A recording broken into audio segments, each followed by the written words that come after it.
Welcome to Benzinga TV, everyone. I'm Brent Slava. This is Lizzie Balboa and Nick Donato coming to you from our downtown Detroit newsroom. Today we're going to be talking about probably one of the bigger topics on everyone's mind recently, and probably for potentially a couple years to come. That's autonomous driving. Nick, why don't you really quickly speed the viewers up on some recent news in the industry? April 17th, Apple gets a permit to test out autonomous vehicles in California.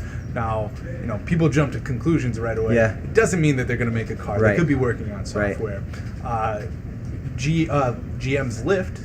You kind of got to say it that way now. Kind of have to say it that way now. And Waymo announced that they will be exploring some self-driving products, and Waymo is, heavily backed by Google. That's right. So that's definitely notable. And then on June 13th, GM announced that they've made 130 self-driving Chevy Bolts. So obviously they're making progress there. They're deploying them in 3 cities. So definitely I think that would catch you up basically for the last couple months on the really key items that have happened in the space. Great. And so Benzinga got to speak with a pretty notable mind in that industry, and that is Loop Ventures' Gene Munster. And Lizzie, you actually interviewed Gene. Why don't you tell us about some of the things that you were kind of excited about in your conversation? Why don't we start with some ways that Gene was saying you can play autonomous driving? Sure. So Munster is sold on Tesla, Nvidia for component supplier, interesting. and his third pick is Google's Waymo. And he said that while most of these stocks will hit bumps in the road in the near term, he advises investors to ride it out because it is certainly a long-term theme.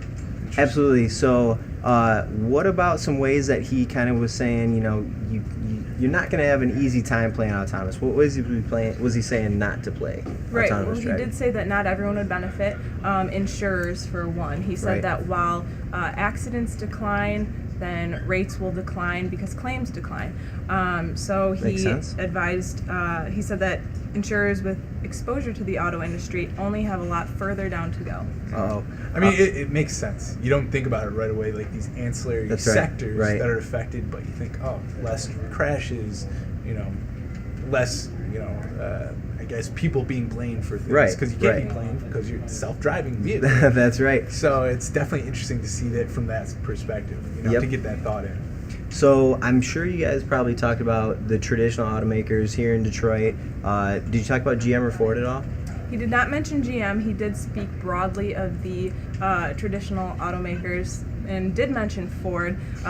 He actually said that Ford is in a tough spot and he wouldn't want to be the head of one of these companies right now, particularly as Ford faces an innovator's dilemma. Innovator's dilemma. I don't think I've ever heard about that. What does that mean? Right. Well, he said that it is currently being pulled between the risks of progress and the safety of tradition, and that it would have to abandon some of its more profitable business segments, such as drivetrain research or spare parts production, in order to fully embrace the electric vehicle theme and really move forward to compete with the likes of Tesla.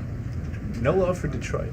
Honestly, that's what I'm hearing right there. It's just, and GM's trading at the lowest, PE valuation, the S&P 500. You hear that right there, and you're just like, oh my goodness, we're in a rough spot right now, I'd say, for Ford and GM. Definitely interesting to see. Well, thanks, Nick and Lizzie. I'm Brent Slava, Lizzie Balboa, Nick Donato, talking about autonomous driving today. Thanks for watching, everyone.